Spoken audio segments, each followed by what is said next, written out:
ഇതാണ്. മരിച്ച ഒരു വ്യക്തി എങ്ങനെയാണ് ഒരു സാക്ഷ്യം നമുക്ക് നൽകുന്നത്? നമുക്കറിയാം, നമ്മുടെ ബന്ധുക്കളും നമ്മുടെ സഹോദരങ്ങളും ഒക്കെ മരിച്ചു പോകുമ്പോൾ പലപ്പോഴും നമുക്ക് അവര് സാക്ഷ്യങ്ങളൊന്നും തന്നെ ബാക്കി വെക്കാറില്ല. പക്ഷേ ക്രിസ്തുവിന്റെ മരണം നമുക്ക് ഒരു സാക്ഷ്യം തന്നെ കൃത്യമായിട്ട് നൽകുന്നുണ്ട്. കുരിശുമരണം നമുക്ക് എപ്പോഴും ഒരു സ്നേഹത്തിന്റെ സാക്ഷ്യമാണ് നൽകുന്നത്. അതൊരിക്കലും ഒരു സത്യത്തിന്റെ സാക്ഷ്യമല്ല, പകരം സ്നേഹത്തിന്റെ സാക്ഷ്യമാണ് നൽകുന്നത്. പ്രത്യേക സത്യത്തിന്റെ സാക്ഷ്യം നമുക്ക് എപ്പോഴാണ് ലഭിക്കുക? സത്യത്തിന്റെ സാക്ഷ്യം നമുക്ക് ലഭിക്കുന്നത് കർത്താവിന്റെ ഉത്ഥാനത്തിലൂടെയാണ്. കർത്താവ് മരിച്ചവരിൽ നിന്ന് ഉയർത്തുന്ന സമയത്താണ് സത്യത്തിന്റെ സാക്ഷ്യം നമുക്ക് ലഭിക്കുന്നത്. എന്നാൽ ഈ ഒരു കുരിശുമരണത്തിലൂടെ ക്രിസ്തു നമ്മിൽ നിന്ന് മരിച്ച് പോകുന്നതിലൂടെ ക്രിസ്തു നമുക്ക് നൽകുന്ന സാക്ഷ്യം സ്നേഹത്തിന്റെ സാക്ഷ്യമാണ്.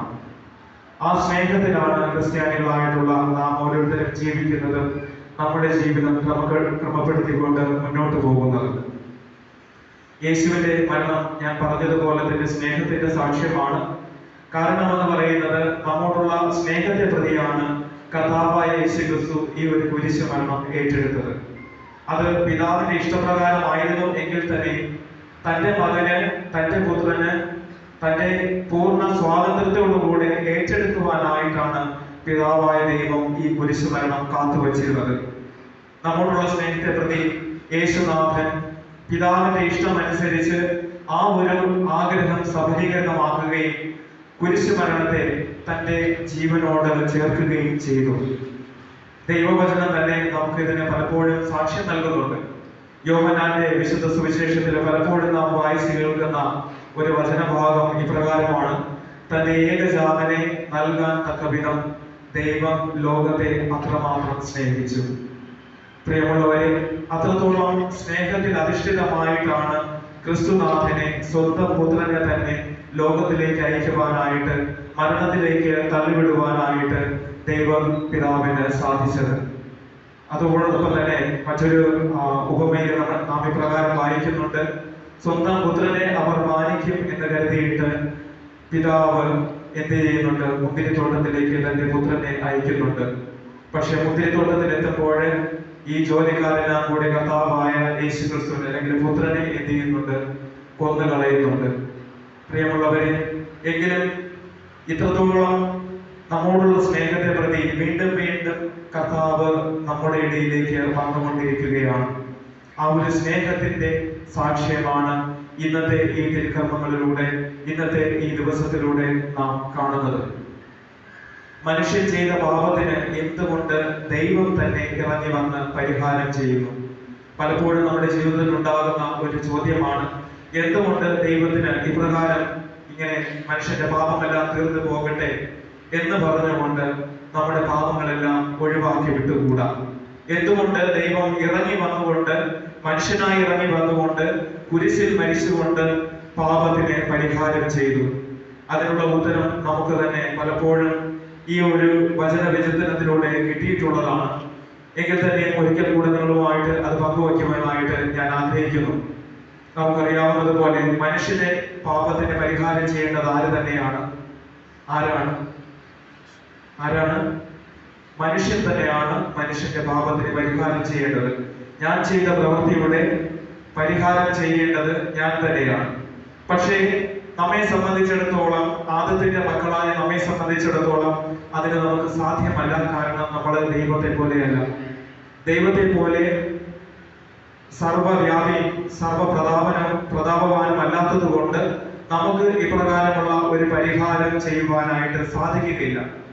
അതറിയാവുന്ന ദൈവം നമുക്ക് വേണ്ടിയിട്ട് നമ്മെ പോലെ തന്നെ തന്റെ പുത്രനെ അയച്ചുകൊണ്ട്, മനുഷ്യനായി പുത്രൻ തീർന്നുകൊണ്ട്, ആ പുത്രൻ നമുക്ക് വേണ്ടിയിട്ട് പാപപരിഹാരം ചെയ്യുന്നു. നമുക്ക് വേണ്ടിയിട്ട് കുരിശിൽ മരിച്ചുകൊണ്ട് പാപപരിഹാരം ചെയ്യുന്നു. മനുഷ്യനായി തന്നെ മനുഷ്യന് വേണ്ടിയിട്ട് പാപപരിഹാര ബലി നടത്തുന്ന ക്രിസ്തുവിനെയാണ് നാം ഇന്നത്തെ സുവിശേഷ ഭാഗത്ത്, പ്രത്യേകിച്ച് ഇന്നത്തെ ദിവസത്തില് നാം രാവിലെ മുതൽ കുരിശിന്റെ വഴിയിലൂടെയൊക്കെ ധ്യാനിച്ച് പ്രാർത്ഥിച്ചിട്ടുള്ളതാണ്. കർത്താവ് നമുക്ക് വേണ്ടിയിട്ട് മരിക്കുന്നു. മനുഷ്യന് വേണ്ടിയിട്ട് മരിക്കുന്നു. ദൈവമായിരുന്ന വ്യക്തി മനുഷ്യനോടുള്ള സ്നേഹത്തെ പ്രതി ഭൂമിയിൽ അവതരിച്ച് മനുഷ്യനായി തീർന്നുകൊണ്ട് മനുഷ്യന് വേണ്ടി മരിക്കുന്നു. പ്രിയമുള്ളവരെ, ഇതിനേക്കാളും വലിയ സ്നേഹത്തിന്റെ സാക്ഷ്യം ഒരിടത്തും നമുക്ക് ലഭിക്കില്ല. നമ്മുടെ കുടുംബത്തിലോ നമ്മുടെ സമൂഹത്തിലോ നമ്മുടെ ഇടവകയിലോ സഭയിൽ തന്നെയോ നമുക്ക് ലഭിക്കുകയില്ല. പക്ഷേ ക്രിസ്തുവിൽ നമുക്ക് ലഭിക്കും. ക്രിസ്തുവാണ് ഇത്തരത്തിലുള്ള ഒരു സ്നേഹത്തിന്റെ സാക്ഷ്യം ആത്യന്തികമായിട്ട് നമുക്ക് നൽകുന്നത്. നമ്മുടെ സഹനങ്ങൾക്കുള്ള ഉത്തരം കൂടെയാണ് ക്രിസ്തുവിന്റെ കുരിശുമരണം അല്ലെങ്കിൽ ക്രിസ്തുവിന്റെ കുരിശ് എന്ന് പറയുന്നത്. യേശുവിന്റെ കുരിശുമരണം നമ്മുടെ സഹനങ്ങൾക്ക്, നമ്മുടെ ബുദ്ധിമുട്ടുകൾക്ക് യഥാർത്ഥമായിട്ടുള്ള ഒരർത്ഥം പ്രദാനം ചെയ്യുന്നത്.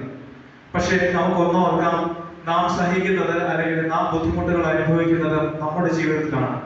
നമുക്ക് വേണ്ടി തന്നെയാണ് നാം സഹിക്കുന്നതും ബുദ്ധിമുട്ടുകൾ അനുഭവിക്കുന്നത്.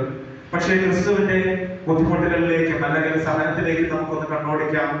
ക്രിസ്തു സഹിച്ചത് തനിക്ക് വേണ്ടി തന്നെയല്ല, പകരം മറ്റുള്ളവർക്ക് വേണ്ടിയിട്ടാണ്.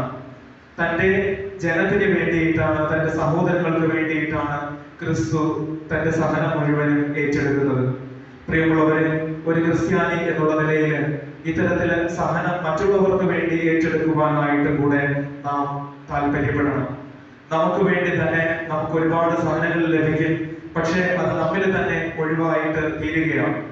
നമ്മുടെ സഹനങ്ങൾ ഒരിക്കലും മറ്റുള്ളവരിലേക്ക് പകരപ്പെടുന്നില്ല, പകർന്നു കൊടുക്കപ്പെടുന്നില്ല എന്നുള്ളതാണ്. ക്രിസ്ത്യാനി എന്നുള്ള നിലയ്ക്ക് കർത്താവിന്റെ ഏറ്റവും വലിയ മാതൃക ഉൾക്കൊണ്ടുകൊണ്ട് ഈ സഹനം മറ്റുള്ളവരിലേക്ക് പകർന്നു കൊടുക്കുവാനായിട്ട് അല്ലെങ്കിൽ അവരുടെ സഹനത്തെ നമ്മുടെ ജീവിതത്തിൽ ഉൾക്കൊള്ളുവാനായിട്ട് നമുക്ക് സാധിക്കണം. ആ ഒരു കൃപയ്ക്ക് വേണ്ടിയിട്ട് ഈ ഒരു കർമ്മത്തിൽ നമുക്ക് പ്രാർത്ഥിക്കാം. പ്രത്യേകിച്ച് പരിശുദ്ധ കന്യകാമറിയത്തിന്റെ വിമല ഹൃദയത്തിന് നമ്മെ തന്നെ സമർപ്പിക്കാം. തന്റെ പുത്രന്റെ മരണം മുന്നിൽ കണ്ടുകൊണ്ട് വളരെയധികം സഹനങ്ങൾ സഹിച്ച ഒരു വ്യക്തിത്വമാണ് പരിശുദ്ധ കന്യകാമറിയം. ആ വിമല ഹൃദയത്തിലുള്ളിൽ നമ്മെ തന്നെ സമർപ്പിച്ചുകൊണ്ട് ദൈവത്തിന്റെ ഏറ്റവും വ്യാപകമായിട്ടുള്ള അനുഗ്രഹങ്ങൾ നമ്മുടെ ജീവിതത്തിൽ ലഭിക്കുവാൻ വേണ്ടിയിട്ടുള്ള കൃപാവരത്തിന് വേണ്ടി നമുക്ക് പ്രാർത്ഥിക്കാം. ദൈവം നമ്മെ സമൃദ്ധമായി അനുഗ്രഹിക്കട്ടെ.